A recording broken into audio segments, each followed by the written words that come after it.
I'll tell you something. Okay, we're going to talk one-to-one here.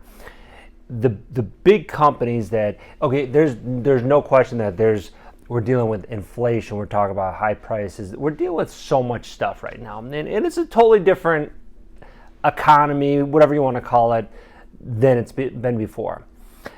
Here's the thing. Inflation is nothing new. If you're young, inflation seems like crazy. I've never seen this before. But once you've been around for a minute, you'll realize that this happens all the time. But here's the point. A lot of people are already kind of giving up because of AI, because of all this stuff that's heading our way. I want to point out a couple things. First of all, these big companies like Walmart and Amazon, one of their strategies, one of their objectives is to scare you into not competing with them. Walmart, Amazon, you name any of these big companies, Facebook, they're part of their goal is to make you think that you cannot beat them. And guess what? They can be beat. Don't forget, it's funny because I heard a phrase a long time ago, when I was younger. I heard, history always repeats itself. And I remember thinking when I was like maybe 17, 18, I'm like, no way, because you learn from history and then you move on and you don't make those same mistakes. But then as you get older, you'll realize things just keep going in a big circle. Do keep in mind that, back in 2000, some of you guys probably were born around 2000, okay? But right before 2000 hit, there was Y2K, people were, and this is for real, like if you lived through it, for those of you who are a little bit older, you realize that everyone thought everything was going to shut down. People thought computers were going to shut down, credit cards were going to shut down, people wouldn't be able to open their automatic garages. They thought everything was going to go haywire. And guess what? Nothing happened. When a little guy named Sam Walton came along and started opening up Walmart shops, whatever they called, like 5 and dime stores or whatever they were called. He was going against Kmart and Sears, and these were like mega stores that you couldn't compete with. And guess what? He kicked their butts and became Walmart. So why can't you come and compete against these guys? And I want to tell you something. This is very important. This is what I tell my kids all the time. You don't give up before the game even starts. I mean, for those who play sports, those who play sports, those who watch sports, you see upsets happen all the time. This team's supposed to blow out this team, and then it doesn't happen. And I've seen this so many times, guys, in business and life, where every job's going to be wiped out. Everything's going to change. And yes, things do change. And guess what? Things are going to continue to change. And that's to be expected, and that's going to happen, and you want things to change. It has to change. Here's something really, really important. This I find interesting. And I'm trying to, I can't remember who talked about this. But they said that back in I don't know if you want to go back to go back to 19, even if you go back more recently to the 80s or the 70s, if you were going to start a business or start a big, whatever the big industry was, you couldn't just compete against it. Guys, let me stop you again. This is so important. I'm hoping I convey this correctly, okay? Or not correctly, but so you understand this, because this is so important. If you were starting off around the 70s, 80s, or whatever, you couldn't just start a business. It wasn't that easy. You if you were going to compete with the big players, you had to have office space. You might have to have a factory. You had to have knowledge that the guys who were the big players in the industry already had, and they had extensive knowledge for the last 20 years of it. So it was very hard to start and compete against these guys. Here's the thing about now. Everyone's so scared of the technology because it's technology is going to shut everything down. It's going to take all our jobs. But here's the thing. Technology is changing so fast. Almost on I don't want to say year. I mean, it's always changed. It's changing very fast. You could say it's year to year, month to month, whatever you're saying. But it's changing very fast. That means nobody has a real advantage. These big companies that you say, They got a huge advantage over everyone. They're taking over everything. Guys, technology is changing so fast that if you get on top of it, you study it. I'm studying this technology. Don't think for 1 second that I'm past all this. I'm only 45 years old.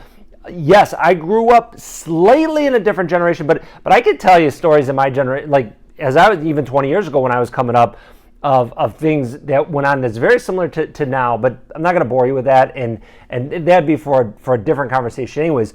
But I can tell you this: I'm still in the mix. So if you think for 1 second it's like, oh, he started off 20 years ago and now he doesn't have to worry about this, guys. I'm playing in the same arena you guys are playing in. I'm dealing with the same stuff. I'm only 45 years old. I mean, I consider myself only not even halfway through my career. So I've got house payments, and I've got a family. I got 4 kids. You know that. I got a wife. I got 4 kids and a dog, and then I got lots of expenses. So I'm keep going. I'm not slowing down. So for example, I'm learning this new technology. I'm learning AI. I'm learning all this stuff because here's the thing. Okay, like someone who's got super knowledge right now of AI. Like let's say they just know. Let's assume they know everything, right? Well, guess what? In 6 months, so much new information is going to come out, and that's going to happen. That's going to change it. That person who had all that information now doesn't have all that information. Are you following that? It's so important. So for example, there's always new information coming. It's not like it was 30 years ago where the information was there and it wasn't really changing much. So if you were competing against someone who had that information, had all that information, they had all the information, then you had to learn everything and then go against them. Now the information changes so much that no one has an advantage. Now you could say, well, they have an advantage because they have a big company and they have deep pockets and this and that. And sure, that's always been an advantage. That's been an advantage, for the last 100 years, and it's going to be for the next 100 years. There's no question about that.